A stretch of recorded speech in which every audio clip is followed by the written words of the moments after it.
ఈ డిజైన్ వచ్చి ఫస్ట్ ఒక 9 హార్చ్లు ఇట్లా వేసుకొని 9 డబల్ క్రోష్ వేసుకొని ఒక బీడ్, 9 డబల్ క్రోష్ వేసుకొని ఒక బీడ్ వేసుకొనేసి దానిపైన ఈ తర ఆర్చ్ ఎట్లా వస్తుందో నేను చూపిస్తాను ఇప్పుడు. వెరీ ఈజీనే ఇది మీకు. ఇవి 9 బీట్స్ వేసి ఉంటాం కదా, ఈ 9 బీట్స్ సెంటర్లో ఒక లాక్ వేసుకోండి. ఆర్చ్ అయినాక ఒక లాక్ తిరిగి నేను ఇప్పుడు స్టార్ట్ చేసేది మీకు చూపిస్తాను. ఈ తర లాక్ వేసుకున్నాక ఈ beads back side double crochet వేసుకోవాలి. మనం బీట్స్ బ్యాక్ సైడ్ వచ్చి డబల్ క్రోషా 2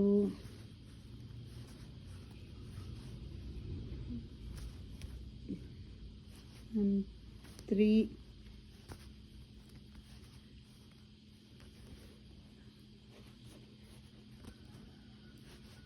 4 5 6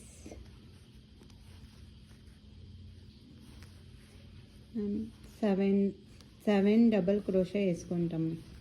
ఇది వచ్చేసి బీడు, ఈ బీడ్ బ్యాక్ సైడ్ ఉంటుంది కదా, మనం బీడ్ లాక్ చేసినప్పుడు ఆ థ్రెడ్లో 7 డబల్ క్రోషా వేసుకొని ఇట్లా థ్రెడ్ ఎత్తుకొని ఆమెకి ఇతర ఒక స్మాల్ బీడ్స్ ఎత్తుకొని ఈ థ్రెడ్ ఎత్తింటాం కదా, ఈ సెంటర్లో 7 అయినాక సెంటర్లో వేసి తిరిగి డబల్ క్రోషా, హాఫ్ క్రోషా అయినాక 7 అయినాక ఒక సింగిల్ బీడ్స్ వేసుకొని తిరిగి 7 మనం వేస్తాము.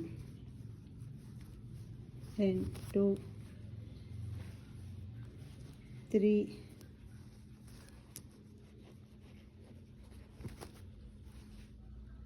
4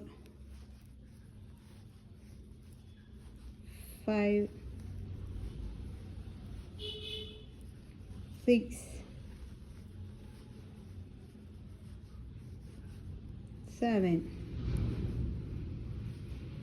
ఇతర వేసి 7 వేసేసి తిరిగి కరెక్ట్గా మనం సెంటర్లో 9 వేసి ఉంటాం కదా, 9 ఆర్చుల సెంటర్లో మనం ఇట్లా లాక్స్ వేసుకుంటాం.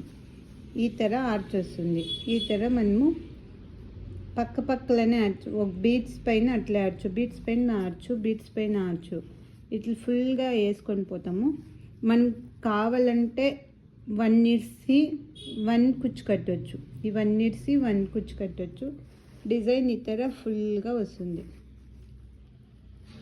తిరిగి ఇప్పుడు ఇదే స్టాప్ చేసి కదా, తిరిగి అట్లే కంటిన్యూ, తిరిగి అగైన్ 7 వేసి మనం ఆర్చ్ వచ్చినట్లు చేసుకునేది.